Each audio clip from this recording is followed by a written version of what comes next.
There we go. All right, getting everyone in here. Big win on the road, man. It wasn't pretty at times, but got it done. So I guess we'll kind of go quick today, but we're just gonna give a quick little recap of what we saw and whatnot of the game. But you guys can comment down below, whatever, and ask questions. We'll get to them, but we'll kind of just give our thoughts here real quick. So I'll kind of just let you open up with that. Yeah, man, it was ugly, a little ugly at first, but I think we kind of expected that coming off a bye and going to the West Coast first road game, all that, everything that plays into that. So yeah, ugly, but second half was pretty much flawless in my opinion. I mean, they moved the ball up and down the field kind of how they wanted to. Defense was lights out in the second half. Yeah, gotta. I mean, there's things you can nitpick, sure, but overall, I thought it was a pretty good day, a pretty clean win at the end. Yeah, man. I mean, I was getting really frustrated with the play calling in the first half. I got to be honest, Yeah, and it was rough. But like you said, almost perfect second half. Really, just a couple penalties that you probably want to have back in the second half. But that's just nature of the game and whatnot. So ugly first half, good second half. Snap. I mean, anytime you snap a 22 home game win streak on the road like that with a young quarterback, I mean, you got to just come away with it with something good. So yeah, man. What else can we hit on here quick that just kind of main points of the game? Obviously, uh, offensive play calling. I'll let you go ahead if you got one right now. Caden McDonald and Caden Curry. I mean, Yeah. probably the two best players on the field today. hmm Caden McDonald, especially, I thought was just in every single run play, 2 sacks tonight. The thing that's just impressed me the most with Caden McDonald is just his ability as a pass rusher for like a big guy like that. I mean, he's probably close to 350 pounds. Like, you don't expect him to be able to rush the pass like that, especially against a really athletic guy like Damon Williams, who can get up out of there if he needs to. So to see him have success as a pass rusher this year has just been awesome to see. He's really playing like one of the best D linemen in the country. Yeah, I mean, he's everywhere. Like you said, you would not expect a guy at his size to be able to rush the passer like that. And then, I mean, Caden Curry was everywhere. I mean, he was rushing the passer. He was in the lanes. I mean, they dropped him back in coverage sometimes, cover the running back. And I mean, I think he ended up with 5 tackles for loss, 11 tackles. Like, just a great all-out game. Like, I'll just kind of give you guys a little bit of a hint. He'll be our defensive player of the game for sure. For this week. But yeah, man, the Caden's, it's a good day to be Caden.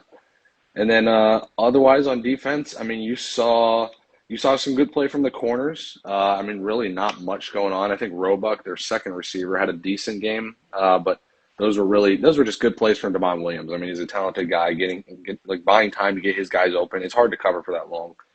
But you saw Igbenogson have a good tackle. You saw him have a good breakup, good coverage.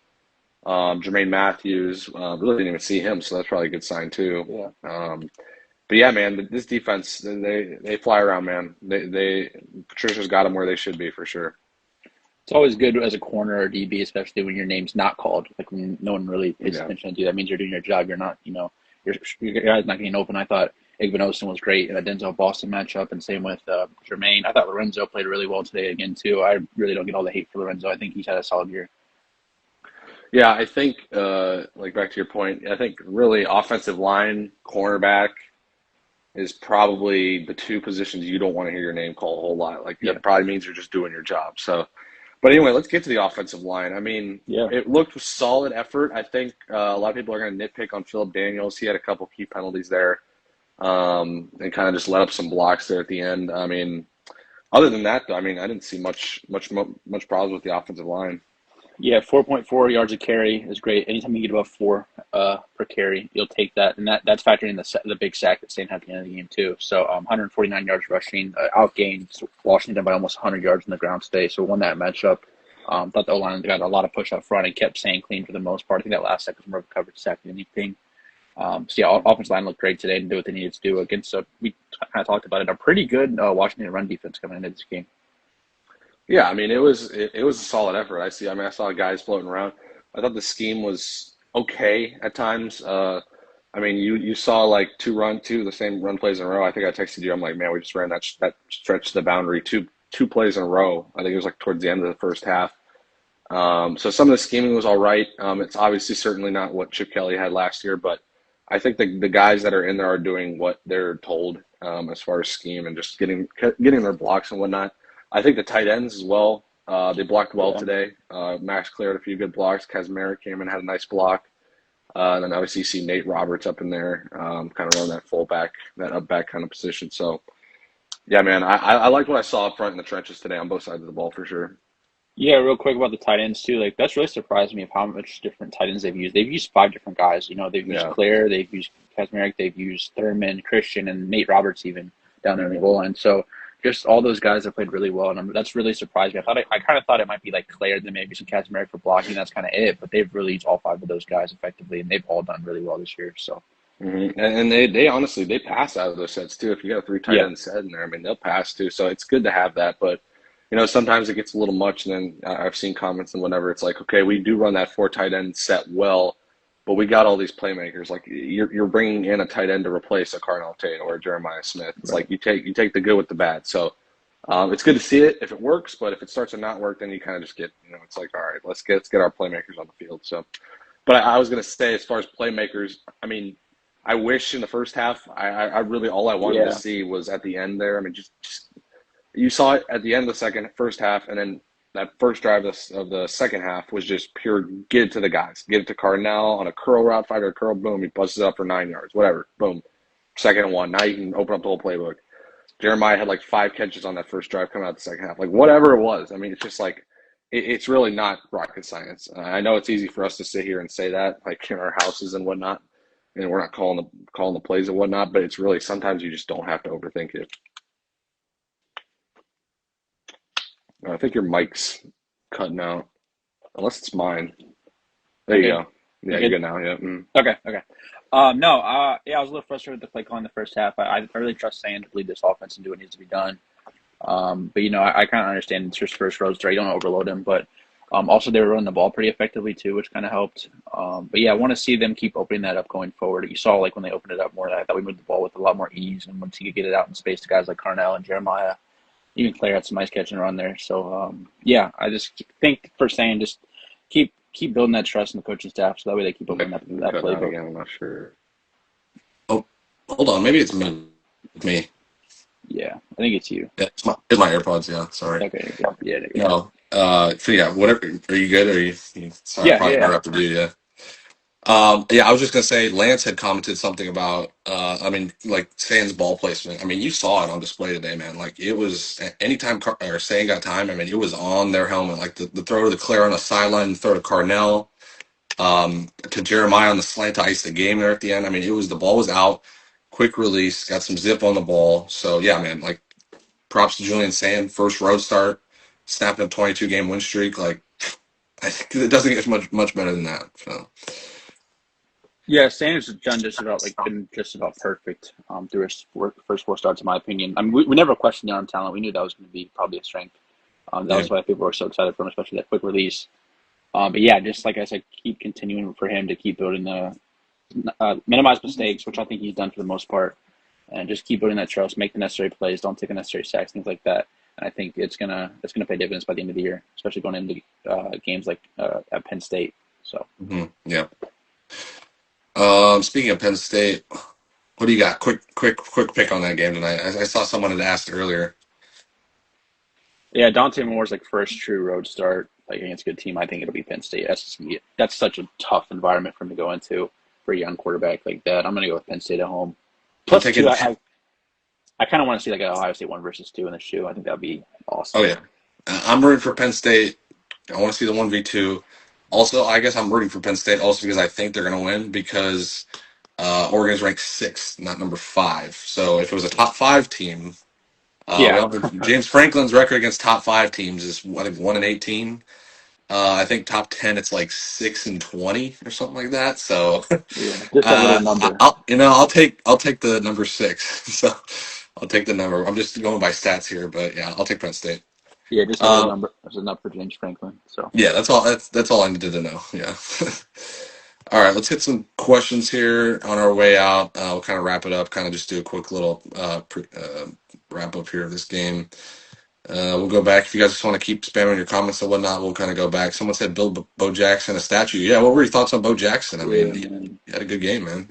Nothing against Donaldson or Peoples, but that guy's just different, man. I want him getting as many carries as possible. I like still having Donaldson in there because he's a different back than Jackson is, even Peoples in there. But Yeah, yeah, keep giving that guy most of the carries. He's the best running back on the team. I think it's pretty evident by now. yeah, man. It just got it's just a different type of runner when you get in there for sure. We got Caden Curry. Yep, covered him. For those of you in here and you don't know, this will be posted on our YouTube. So if you're just joining in late, head over to YouTube and check it out. We'll post it right after this. Huge game next Saturday night. Yeah, I mean we can kind of look ahead to the Minnesota game next week. Um, what are your initial thoughts on that? I mean, I know they beat Rutgers today. They squeaked one out. So I mean, Yeah, I haven't got too much into the matchup yet, to be honest with you. So I don't want to say too much without really knowing. But now at home in the shoe a night game, I'll be there. I can't wait. mhm.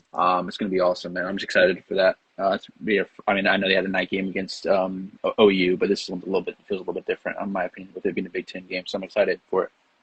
Yeah, no, it's good to have a night game in the shoe again. I mean, because we're probably gonna run to a big streak of big new kickoffs here coming Yeah, up. So good to get it in, when you can. But yeah, but we'll be breaking that game down yeah. as the week goes on and whatnot. No worries, we got you guys covered.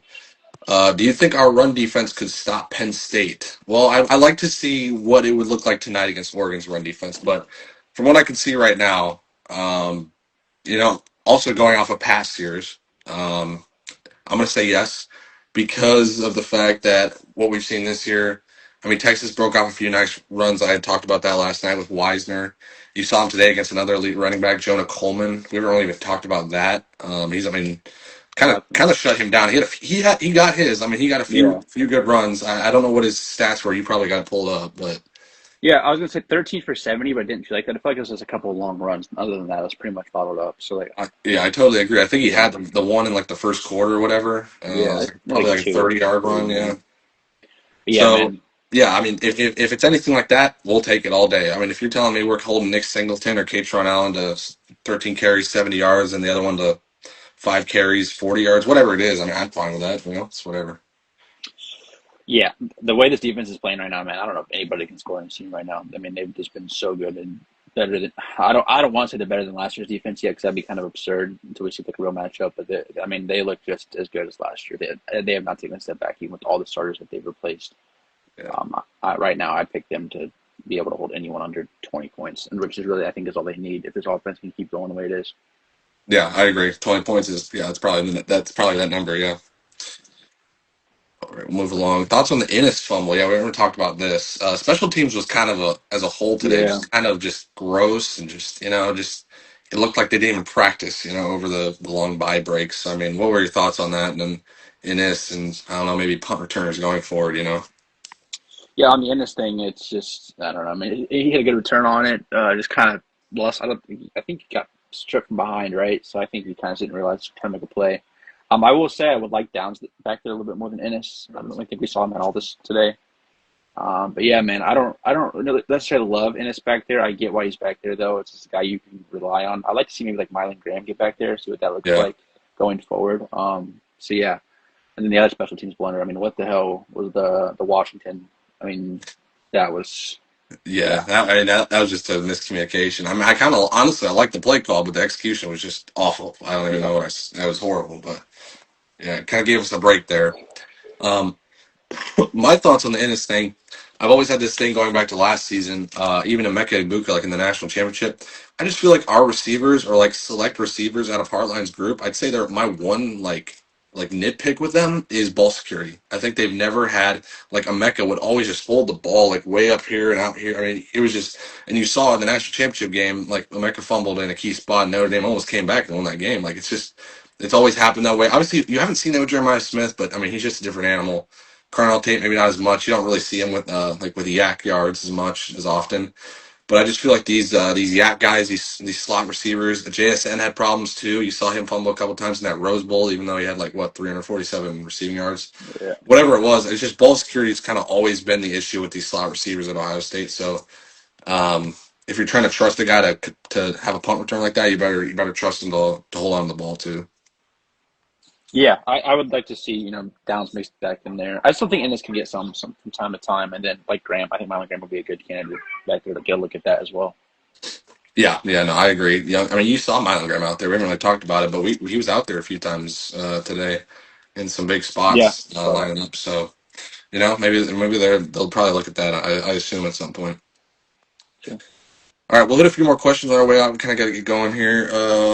Yeah, we talked about Ennis over Downs. Yeah, Julian Sands, the guy. Yep, we touched on him. I mean, you can't ask for more than taking down the number one team and then taking down a win streak in your first two like big starts. So 0 picks in those games combined too, by the way. So Yeah, it's huge. Washington is a good team. Good win, Buckeyes. I was going to touch on this. I'll go on a little rant quick. It'll be like 30-second rant. I was just gonna say I saw a tweet from someone who was like, "Do you think we see Ohio State slide down in the rankings after this?" I'm telling you, if you equate this game like Ohio State versus Washington to, let's say, like Georgia was number one like a few years ago, and I don't know, equate someone to Washington in the SEC. Let's call it, I don't know, Missouri maybe. I don't know, like Missouri, some yeah.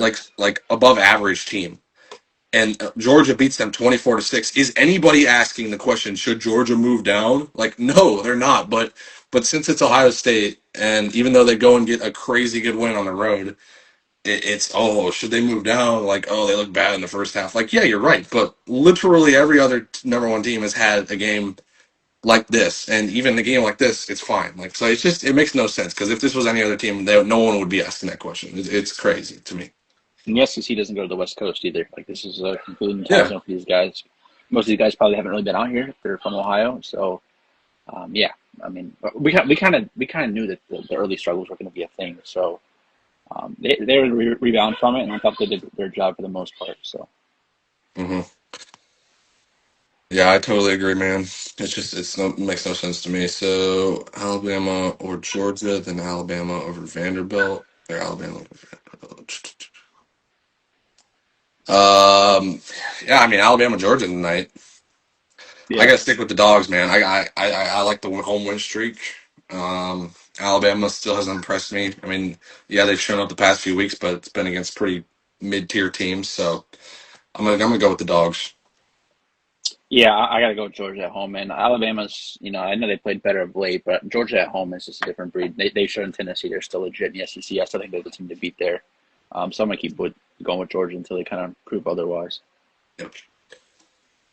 Alrighty, here.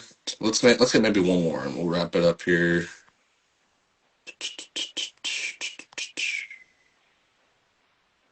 Thoughts on Caden Curry and CJ Donaldson. We kind of already gave our thoughts on those.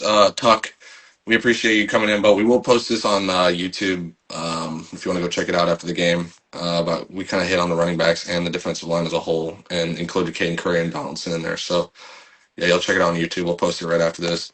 But Lance will hit us with a question on the way out here. Thoughts on the Illinois trap game with the state of their program currently? Still a trap. So that's a good question. I mean, that comes up in 2 weeks. Obviously, the Buckeyes got Minnesota at home next week, but then they're on the road in Champaign the next week. What are your thoughts on that game at this point? Yeah, got to get to Minnesota first. But yeah, Illinois on the road. It's going to be. I mean, they bounced back today. Big win over USC. That was a good game, by the way. Yeah, I mean, I thought they're better than they played last week against Indiana on the road. It's going to be a tough place to play Champaign. I guess it could be big noon. It could be a night game. We don't know. But yeah, I think Illinois. I mean, they're a good football team. They built a good program even with that loss last week. So I think it'll be a tough test for this team on the road. Um, Not having to go on the West Coast though makes you feel a little bit better. I mean, I still think that Ohio State will be fine in that game, but definitely going to be another road test. Probably two straight good road tests for the Buckeyes to start Big Ten play. Yeah, I don't think it's gonna be easy. I think you saw kind of the character of that team to get up off the mat after that beat down against Yeah. Indiana. So I mean, you kind of see the character and the grit of that team. I mean, it's not gonna be easy, whatever it is. And like you said, if it's a night game, it could be worse. So yeah, we'll keep a close eye on it, and we'll be covering it all here on Buckeye HQ. We appreciate all you guys tuning in, but we'll kind of give our final thoughts here. You got anything else before we head out? No, it's like kind of how we expected. A little ugly first half. Thought they did their job in the second half. Not too worried about it. I wouldn't be too concerned about it going forward. I think they'll be fine. So yeah, let's get ready for Minnesota next week on the back at home. So Yep, totally agree. I echo that. So sounds good, man. We appreciate you guys joining in. Once again, if you can't just came in late, we will be posting this on YouTube. Check it out, link in our bio. But we appreciate you guys. We'll see you next week.